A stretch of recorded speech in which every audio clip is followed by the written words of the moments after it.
जय हो छठी मैया की। कोसी का गीत है, कोसी भरने की। अंगन में कोसी भरवाइले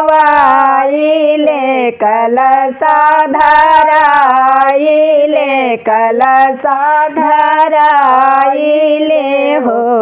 अरे चारू ओर के मुखिया के दिया जराइले छठिया भौजाइले छठी आरी मुखिया के दिया जलाइले छठिया पूजाइले हो।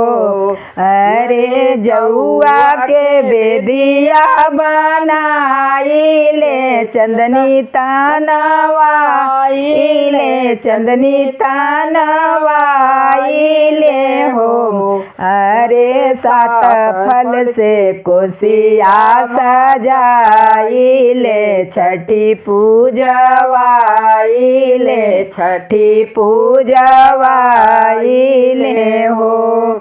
मैया के अंगना बुलाइले गीतिया गवाइले गीतिया गवाइले मैया के अंगना बुलाइले गीतिया गवाइले गीतिया गवाइले हो।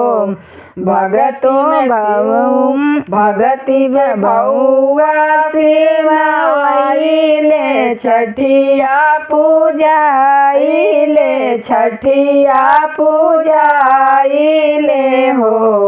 नेटुआ बुलाई नाचवाइले बाजा बजवाइले